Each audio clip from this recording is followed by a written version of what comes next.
Oke, itu nanti ya. Nyalain ini. Bisa habis kan? Iya, udah. Iya.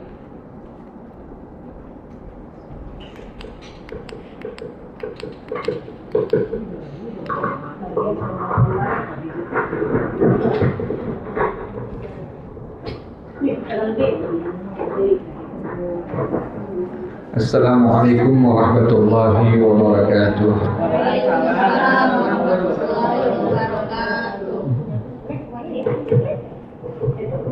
Alhamdulillahirabbil alamin wassalatu wassalamu ala asyrafil anbiya'i wal mursalin wa ala alihi wa sahbihi ajma'in. Mari para jemaah sekalian, kita mulai pengajian kita. Insyaallah akan kita bicarakan tentang al-hasad atau hasad. Bismillahirrahmanirrahim. Ketahuilah, kata para ulama, hasad itu adalah min nata'ijil hiqdi, adalah hasil dari hiqd, dengki. Jadi asalnya hasad itu bermula dari dengki.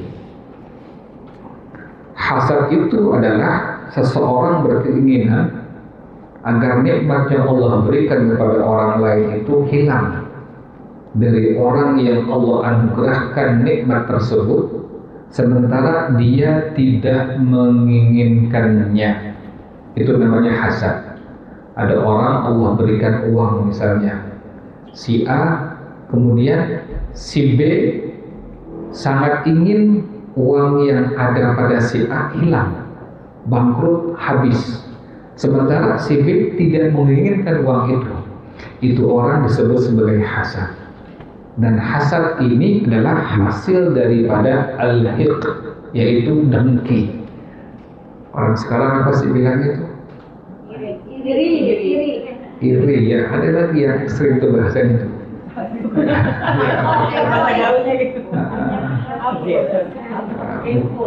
Ada orang itu ya, suka bilang itu ada kalimat-kalimat apa ya, anak sekarang suka bilang itu. Jadi asalnya itu adalah dari dengki ya, dengki. Jadi hasad tadi definisinya adalah seseorang menginginkan nikmat yang Allah berikan kepada orang lain hilang, sementara dia tidak menginginkan nikmat tersebut. Itu namanya hasad. Dan hasad ini adalah hasil daripada al-hiqd atau dengki. Wal hiqdu min nata'ijil ghadabi. Dan dengki ini dari hasil marah. Asalnya marah, melihat orang punya mobil dia yang pusing. Itu namanya asalnya hasad. Dia marah, masa saya yang kerja duluan, masa dia duluan yang sekarang punya mobil. Asalnya marah. Kemudian dari marah dengki. Dari dengki baru kemudian menjadi apa? Menjadi hasad. Kemudian para jemaah sekalian, bagaimana keterangan dari firman Allah Subhanahu wa taala mengenai hasad ini adalah Allah katakan wadda katsirun min ahlil kitabi law yaruddunakum min ba'di imanikum kuffar hasadan min indi anfusihim. Kebanyakan daripada ahli kitab itu bisa Nasrani, bisa Yahudi. Mereka adalah sangat ingin kalian kembali menjadi orang kafir. Sangat ingin kalian, wahai muslimin, muslimat, menginginkan kalian menjadi orang musyrik. Jadi orang Nasrani, orang Yahudi, ini di zaman Rasulullah SAW. Melihat sahabat-sahabat Nabi laki perempuan yang sudah beriman kepada Allah Subhanahu wa taala, yang sudah beriman kepada baginda Rasulullah sallallahu alaihi wasallam, mereka malah di hatinya pengen agar sahabat-sahabat Nabi ini yang sudah beriman, mereka kembali kepada kekufuran dan kembali kepada kemusyrikan. Kenapa demikian? Orang Nasrani dan Yahudi seperti itu terhadap sahabat-sahabat Rasulullah SAW, hasadan min indi anfusihim, karena ada hasadnya di hati-hati orang Nasrani Yahudi, ada hasad terhadap sahabat-sahabat Rasulullah SAW. Mereka tidak menginginkan nikmat tersebut, imannya maksudnya. Yang mereka inginkan adalah iman yang merupakan nikmat dari Allah hilang dari dada muslimin dan muslimat yang merupakan sahabat-sahabat Rasulullah SAW. Inilah pertama kali yang terjadi di zaman Rasulullah SAW. Jadi orang Nasrani, orang Yahudi tidak ingin teman mereka, tetangga mereka, saudara mereka, kakak mereka, adik mereka yang sudah beriman kepada Allah Subhanahu wa taala, beriman kepada baginda Rasulullah SAW, mereka tidak ingin nikmat tersebut, yakni imannya, tetap ada di hati-hati mereka. Yang mereka inginkan nikmat iman tersebut hilang di hati-hati mereka. Kemudian mereka menginginkan orang-orang yang sudah beriman tadi kembali menjadi orang-orang kafir dan orang-orang musyrik. Kemudian para jamaah sekalian, ayat yang kedua, kata Allah Subhanahu wa taala, am yahsudunan nasa ala ma atahum min fadlihi. Kata Allah Subhanahu wa taala, pastilah orang-orang itu akan hasad kepada orang lain ala ma atahumullahu min fadlih. Kata Allah Subhanahu wa taala, atas sesuatu yang Allah sudah anugerahkan mereka dari anugerahnya Allah Subhanahu wa taala. Makanya kita kalau dapat nikmat dari Allah Subhanahu wa taala, pandai-pandai menyembunyikannya. Jadi jangan suka diapakan? Amer, diekspos ya, apalagi sampai di media sosial diupload. Itu bisa menimbulkan pertama marah orang nggak semua suka. Yang kedua dari marah tadi kemana? Hilkit yaitu apa? Dengki. Dari dengki baru kemudian timbulnya apa? Hasad. Makanya kita pandai-pandailah menyembunyikan anugerah nikmat dari Allah Subhanahu wa taala, dan apabila sudah terlanjur orang tahu, kita udah sembunyiin ini. Nikmat dari Allah kita udah sembunyiin rapi, tapi orang tahu juga. Maka protect, lindungi nikmat-nikmat yang sudah Allah berikan kepada kita, diri kita misalnya, atau diri suami kita, diri anak kita, diri saudara kita, diri cucu kita, atau harta yang Allah berikan kepada kita, rumah, mobil, motor, iPhone, ataupun apapun yang Allah berikan kepada kita. Protect, lindungi dengan kalimat Alhamdulillah yang pertama. Yang kedua, Masya Allah la quwwata illa billah. Masya Allah la quwwata illa billah. Jadi manakala kita Allah sudah anugerahkan nikmat, anugerah dari Allah Subhanahu wa taala, tadi bentuk nikmat itu banyak. Diri kita, diri suami kita, diri anak kita, diri cucu kita, diri saudara kita, rumah kita, mobil kita, iPhone kita, handphone kita. Maka protect dengan kalimat pertama Alhamdulillah. Yang kedua, Masya Allah la quwwata illa billah.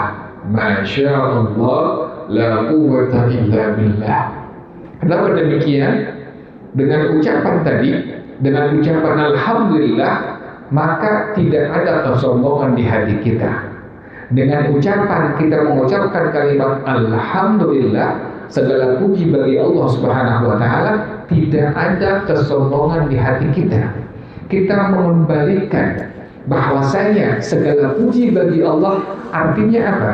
Nikmat ini ya Allah, anugerah ini ya Allah bukan punya hamba, tapi Engkaulah yang maha memiliki ya Allah. Jadi di hati kita hanya berkeyakinan nikmat yang Allah berikan, anugerah yang Allah berikan hanyalah titipan sementara dari Allah Subhanahu wa taala. Itu fungsi mengucapkan kalimat alhamdulillah.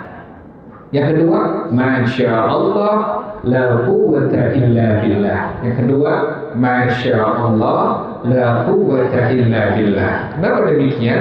Karena kata baginda Rasulullah Shallallahu Alaihi Wasallam, seorang hamba Allah, laki perempuan, muslim muslimah, mukmin mukminah, manakala ia mendapatkan nikmat dari Allah Subhanahu wa taala, maka lisannya mengucapkan kalimat Masya Allah la quwwata illa billah.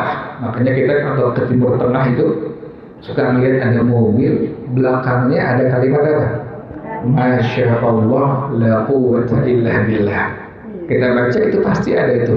Jadi orang-orang di Timur Tengah sana, terutama Saudi Arabia, orang-orang yang Allah sudah kasih kemampuan dari anugerah Allah, dari nikmat Allah, di antara yang ditulis di kaca mobilnya, di samping Masya Allah Tabarakallah juga ada kalimat Masya Allah la quwwata illa billah. Nah, fungsinya apa? Kalimat Masya Allah la quwwata illa billah, kata baginda Rasulullah Shallallahu Alaihi Wasallam, manakala kalimat ini diucapkan oleh seorang hamba Allah, muslim muslimah, mukmin mukminah, maka Allah akan mengekalkan dan tidak mengambilnya nikmat tersebut dari orang itu. Subhanallah. Jadi manakala ada seorang hamba Allah Subhanahu wa taala, Allah anugerahkan nikmat anugerah, kemudian yang pertama tadi dia ucapkan kalimat alhamdulillah, disambung dengan kalimat Masya Allah la quwwata illa billah, maka kalimat yang kedua itu Masya Allah la quwwata illa billah, kata Rasulullah Shallallahu Alaihi Wasallam, akan membuat kekal atau mengekalkan terus menerus nikmat itu akan ada pada diri orang yang Allah anugerahkan nikmat tadi. Subhanallah. Jadi tidak Allah cabut, kan ada orang yang Allah berikan nikmat, tapi Allah cabut nikmatnya. Makanya kalau kita ini yang sering ada anak bayi, anak kecil masih bayi, gemoy ya, cakep, lucu, pinter ya, bawa keluar aja ke kampung, kita muter, ketemu dengan teman kita, ketemu dengan tetangga kita, satu orang nyubit cakep, satu lagi nyubit gemes, satu lagi nyubit pintar, nggak lama sakit itu anak. Ya kan suka begitu ya. Tahu-tahu berapa hari kemudian sakit itu anak. Bahkan kita kadang-kadang suka ke dokter apa diagnosanya? Ini anak tidak ada apanya, tidak ada penyakitnya. Nah, itulah tersebab tadi orang itu terlenakan, terlupakan, terlalaikan, tidak mengucapkan kalimat alhamdulillah Masya Allah la quwwata illa billah. Kenapa demikian? Ada pandangan mata yang disebut sebagai mata yang memandang dengan penuh kehasadan, mata yang memandang penuh dengan kehasadan. Hasad, mandangnya itu mandang hasad. Mandangnya bukan mandang senang, tapi mandangnya mandang hasad, yang pada akhirnya nanti ada satu penyakit dalam hukum agama yang disebut sebagai maradul ain, sakit sebab ain, pandangan mata dari orang-orang yang hasad. Jadi makanya protek setiap nikmat yang sudah Allah berikan kepada kita, kepada suami kita, kepada anak kita, cucu kita, atau harta yang Allah anugerahkan kepada kita, protek, kita lindungi dengan kalimat yang pertama tadi alhamdulillah, yang kedua Masya Allah la quwwata illa billah. Karena ada orang yang tadi saya katakan tadi, dia baru beli mobilnya baru, tapi kan karena dipakai, kan tetangga kan mau nggak mau bakal apa? Bakal melihat, bakal tahu. Orang itu nggak semua melihat dengan pandangan yang senang. Ada orang yang melihat dengan pandangan hasad tadi. Dia hasad, hatinya berbicara. Mudah-mudahan rusak, kan begitu ya. Mudah-mudahan hancur, seperti itu.